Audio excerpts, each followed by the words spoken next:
Welcome back, all you heroes and villains out there.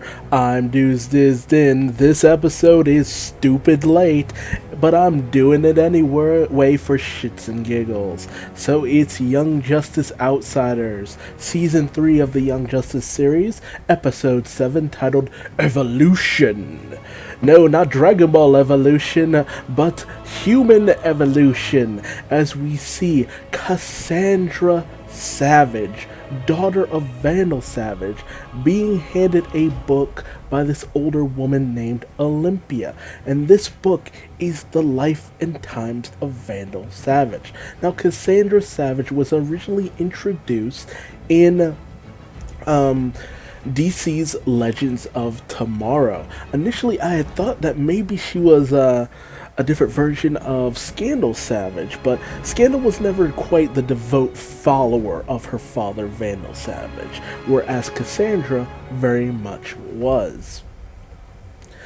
We also see Savage out in Western Mongolia, the same area where thousands upon millions of years ago, when he was early man, he saw the meteorite that gave him his longevity descend from the heavens. However, his reminiscence is interrupted by Olympia coming in to tell him that there is an invasion fleet coming to Earth. A massive one with hundreds of ships. Meanwhile, at Mount Justice, we see the current Outsiders team having a little bit of a day on the beach, where we have Halo and Brion given their super suits. Brion specifically because his clothes keep constantly getting burnt off, so this is a better alternative to him being naked all the time. Meanwhile, as Cassandra, reminisces about the life and times of Vandal Savage, we actually see the bear that attacked him and gave him these three scars across his face. Now, originally, the creator of Vandal Savage had always intended Vandal to have these three scars across his face in the initial concept designs, but it was never applied long term. But Greg Wiseman and the Young Justice team is nothing if not a thorough group of people who do the research into every minor detail in DC lore, just to put that extra little touch in there. They didn't have to have that in there, but it was a long-standing thing for Vandal Savage's character.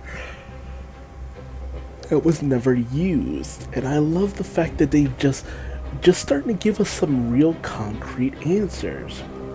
Meanwhile, Savage is actually trying to discuss things with Luthor, weighing their options, and just going over the fact that the Green Lantern Corps is still occupied by the Reach and that whole situation, which means they've been going at it for 2 whole friggin' years.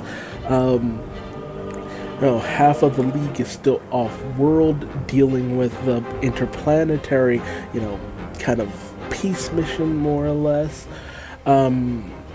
Some of the other half of the team is out there dealing with the forces of Darkseid. Various members of the Light are out there doing their own thing, with Clarion being involved in something called Project Rutabaga? Like, what the fuck is that? We'll probably find out sometime later on in this season.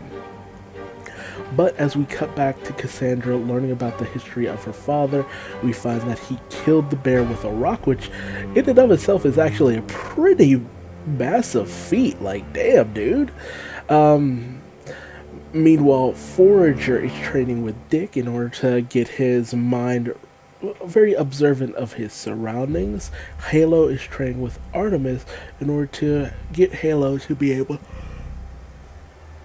to more readily switch between her various auras, while Brion trains with Superboy in order to get his control over his aim with his lava abilities. underway. Meanwhile, Vandal takes things into his own hands by using the war world in order to, meet with the fleet of ships. However, they do not give any form of answer, so he opens fire upon all of them, although they don't really shoot back. Meanwhile, in Cassandra's studying of her father, we see that Vandal came upon this meteorite. Now, in DC Comics, originally no explanation to this meteorite was actually given. At least I don't believe so. That was until the New 52, where we came to find out, and I don't know if it's a byproduct or the actual object itself, but this was a thing called Dionysium, I believe. And this gave Vandal his longevity and his healing abilities and all that good stuff, whereas this meteorite affected certain parts of the land, creating what we know to be Lazarus pits, which gave the ability of revival to Ra's al Ghul. This is also a mineral that also gives the ability for resurrection to the Court of Owls, for anyone who has seen Batman versus Robin or the Court of Owls storyline. And we also know about the Joker storyline, which, apparently explains why, despite the fact that Joker has had many situations where he's been in impossible situations and come out okay, it suggests that that's also what Joker has in his system that allows him to keep coming back. However, Vandal Savage is actually ambushed by some other early man who are actually looking to claim this meteorite for themselves. I actually think they were Neanderthals or something like that, the other version of man, not maybe Cro-Magnons, I'm not quite sure, but that sub offshoot of humankind that is seen. Whereas humans were one thing, these guys were another, so he's ambushed by them. Meanwhile, Vandal continues his assault on this armada. However, it's pointed out to him that another fleet is approaching their solar system from the rear. So he has to deal with that now on top of everything else. So, not the greatest day for Vandal Savage. Meanwhile, as the team, sits around roasting marshmallows and all that, Dick kind of quotes the lines of Sun Tzu, which we find out is also Vandal Savage, but he also talks about early man and how there's always these two parties that if one gains dominance over the other, they end up kind of outdoing each other, which there's also this discussion about Batman and Superman and who would win in a fight, but there's also the discussion of the bugs and the new gods and all that good stuff. So it's that duality of the strong and the weak, one side overcoming the other because of a greater force of will. And he also segues into the flashback of Cassandra Nova, this Vandal Savage just healing and being basically the first meta-human and just conquering all these primitives. Meanwhile, Vandal actually ends up seeking help from Darkseid. And, Darkseid easily gives it because there's a mutual interest. And we get the information that we've been looking forward to for a while now. At least I have. And is exactly why has Darkseid allied himself with Vandal Savage? And as we come to find out, very similar to how it was told in the Wonder Woman story, Darkseid invaded Earth long ago. And despite the fact that Vandal Savage had powered metahuman children, which kind of suggests that the metahuman gene stems from Vandal Savage in general, which is wild in and of itself. But his two sons had great power as well. But, ultimately Darkseid was just like, yeah, nah, you ain't that powerful, bro. But the tenacity and the strength from these metahumans impressed Darkseid, and he actually saw something in Vandal Savage's tenacity and abilities and all of that, to the point where they had formed an alliance. I also love the fact that Vandal Savage is displayed as Genghis Khan as well here. It's just that hint that Vandal Savage had just been one of the greatest figures throughout time. It's just a very interesting way of looking at things. Although he was never, once photographs actually started to come into play, he was never really depicted there. He slinked more into the shadows at that point. But it's interesting to see this alliance because, as far as I can remember, Darkseid and Vandal Savage never had this kind of relationship, so it creates a very interesting element. I love the fact that Greg Weisman and his team constantly, reference older DC Comics material, but also are doing their own thing that just creates this more well-rounded, put-together world where everything is connected. Nothing feels like this offshoot, like when you have Avengers and the X-Men. If you read those comics, it's just, they might as well just be separate worlds as a whole. But here is more of a coherent whole, which I think is fantastic. And the agreement was that Vandal Savage would continue to cultivate Earth, allowing more metahumans to come into play in order to give Darkseid more weapons so that he could, go on a conquest of the galaxy. And when all was said and done, Vandal Savage and Darkseid would go against each other to decide who would ultimately rule this universe as a whole, which is a very interesting way of going about things. Like, it's such an interesting angle that I'm surprised this was never a major story in the comics, as far as I know, again, because this is such an interesting concept. I can't imagine never hearing about it. But we also see that Dr. Jace and Jefferson are getting a lot closer as time goes on. Starting to get a little bit of the romance going. Although whether or not this will actually end up harming Jefferson in the long run, we'll just have to wait and see, because I swear to God, this feels almost like a setup to something very unfortunate happening to either Jefferson, Dr. Jace, or both. We also have the declaration of the new recruits' hero names, with Halo naturally going by Halo, with her real name being Violet now that she's chosen that. Brianna actually had said hot lava, but this was treated more of a joke than anything else, with him taking from the fact that he controls geological forces to get the name Geoforce. So I'm glad that's now in effect. And Forager still just goes by Forager because there's not really much subtlety into who exactly he is. I also love this joke where Nightwing's just like, where Artemis is just like, Geoforce sounds less like a stripper name than hot lava. And Nightwing makes this joke about the fact that, yours is no better, Tigress. And it's such a hilarious moment. And I'm glad we have it because, this series as a whole has just been so dark. The comedy and the drama in this episode is just so on point, and I love it. I love it so much.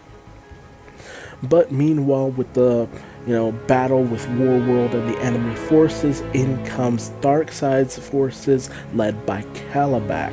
Kalibak, one of the sons of Darkseid, who very much has daddy issues. Kalibak has always been this character who is just so overconfident in himself, brazen, big-mouth, foolhardy, but tends to get his ass kicked a lot, which is always welcome because Kalibak is just such a little shit, honestly. Kalibak is a little shit, and it's always great to see him get his comeuppance. But he unleashes this one metahuman that ends up being detonated like a bomb and is just unloaded, which just continues to show the cruelty. But this is very much in nature with Darkseid. Darkseid has always been this character who would go from world to world, universe to universe, and take in powerful people and bend them to his will. Hell, that's the whole idea behind the female Furies and what Granny Goodness does to them. Hell, that was one of the primary things of Superman the Animated Series.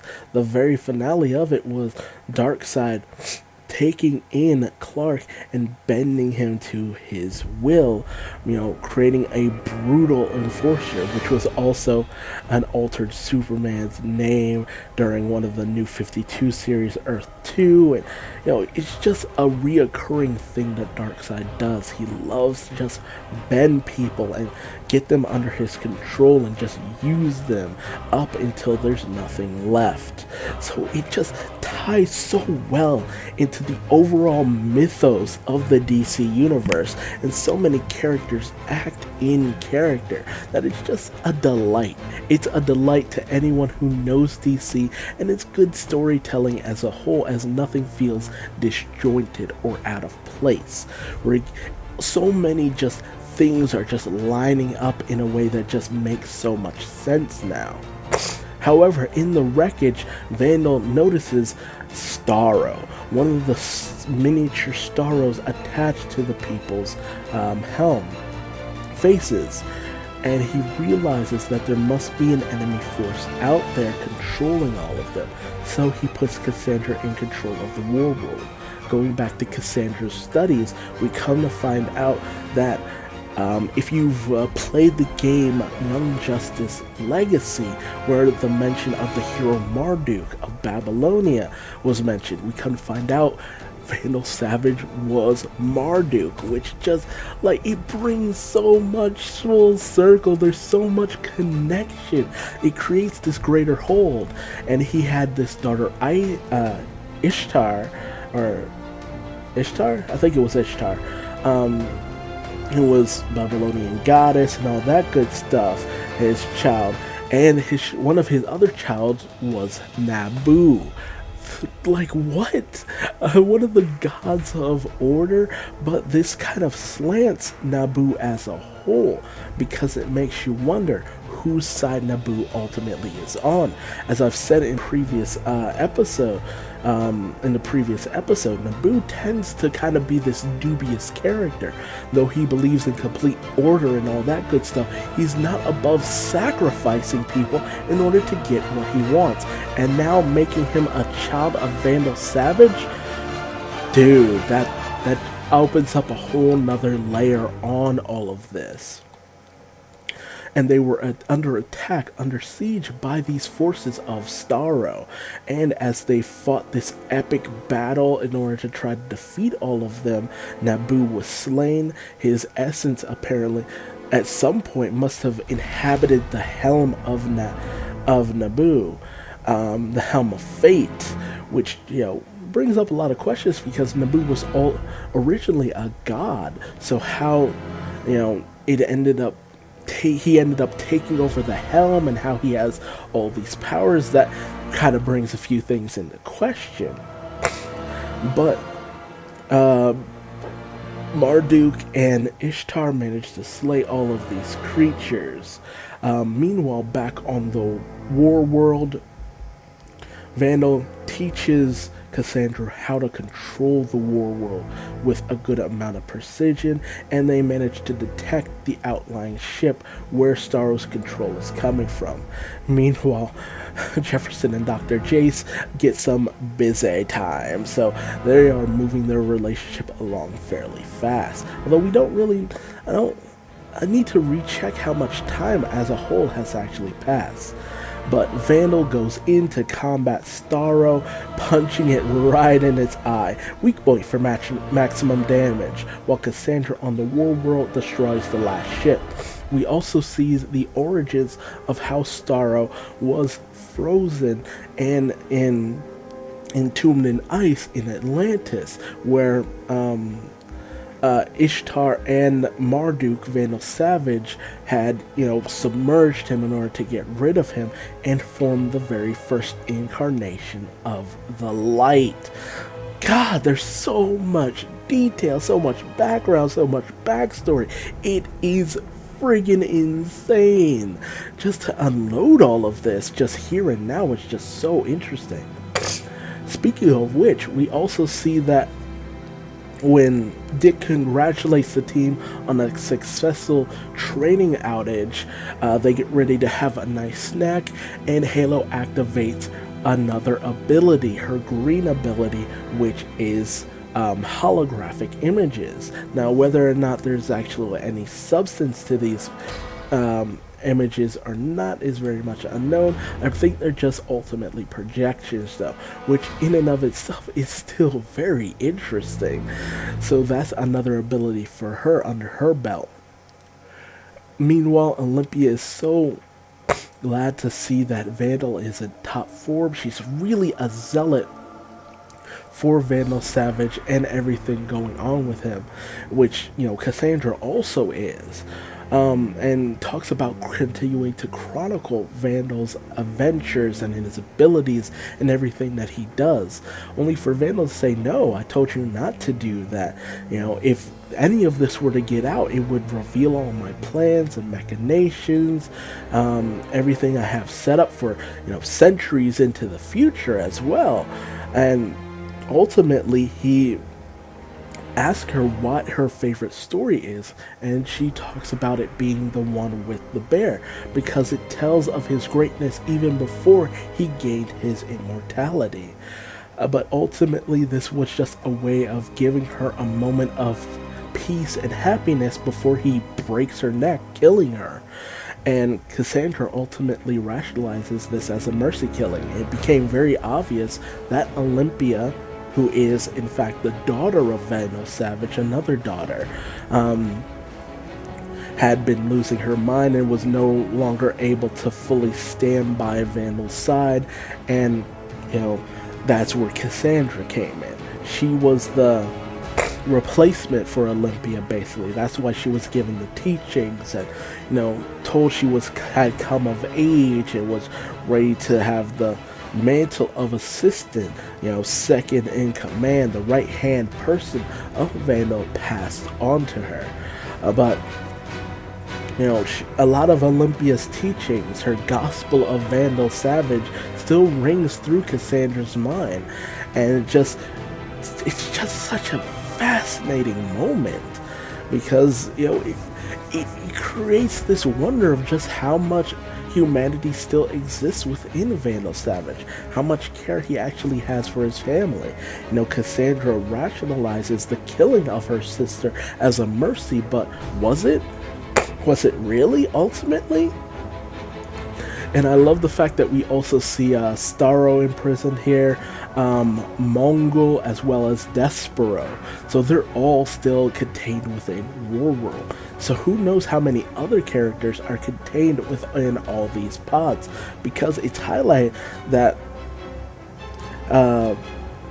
Savage does not fully believe in, just outright killing. He believes that every person, every creature has a use up until the very end. And that's the killing of Olympia. She had outlived her usefulness. There was somebody to replace her ultimately. But it just creates such an interesting moment towards the end. And Greg Wiseman has gone on record saying he absolutely adored the ever-living shit out of this episode, which ultimately was also in memory of Miguel Ferrer. I'm not sure how to pronounce that so much, but he was the previous voice of Vandal Savage at seasons 1 through 2. He ultimately passed away in 2017, unfortunately, and so this episode is in memory of him, which explains the more Vandal Savage centric nature of it all. I also came to find out that Olympia's inclusion in all of this came at the suggestion of one of the producers for this series. I don't remember his first name.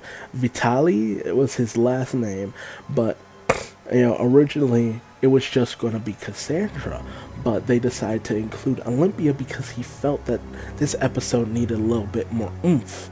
And ultimately, his decision was correct because it just creates this interesting lineage.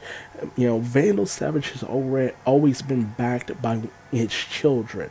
That's the ongoing thing throughout time. His children are his biggest fanatics. They believe in the gospel of Vandal Savage. They drink his Kool-Aid to the max, and they believe in him wholeheartedly, which we saw throughout this with the way that Cassandra, more and more just became so enthralled with her father as a whole, becoming to the levels of where Olympia was at up until her untimely demise for the most part.